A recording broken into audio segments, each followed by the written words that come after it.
Hello, on the Sunday Gardener we're looking at planting clematis. Planting clematis is really easy, so this is a short video just to point out the one really important thing when you're planting a clematis, and that is the depth of the hole. You see here I've got a cane, and that's to make sure that I can measure that I've got my clematis planted slightly below the surface of the hole. It's really important. You need it about 5-7 centimetres below the soil surface. This helps the clematis, particularly since they are prone to clematis wilt, and if you've some of the stem below the soil, it can sprout up again from the stem.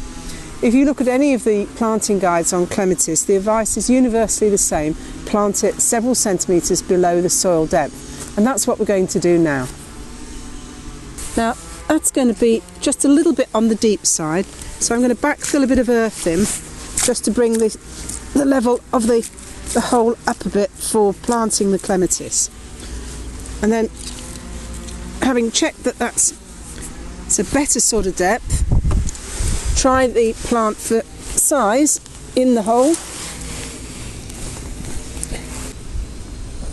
Okay, so now we've got to the most important thing about planting a clematis, and that's the depth that you plant it.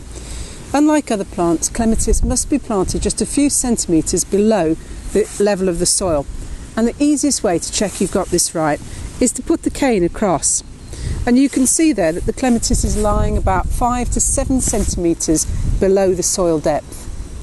Same as any other plant, backfill the soil and water it well, which is what we're going to do now. Okay, so let's put more soil on top to make sure it's all properly covered.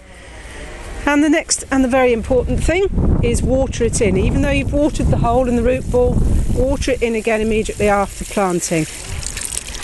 Clematis is a climbing plant, so it's going to need something to climb up. And we're going to put an obelisk over the top of it so it can train up and grow through the obelisk.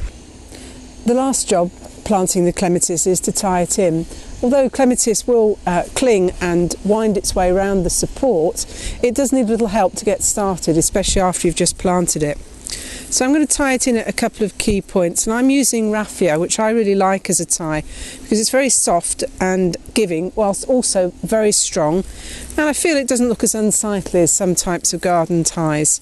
So just tie it in to give it some support at different spots where the plant's growing, and this is another spot where it can be easily tied in quite loosely, but just enough to give it the necessary support, and work round the plant, tying it in at key spots, and in about 4 or 5 months' time this will look lovely.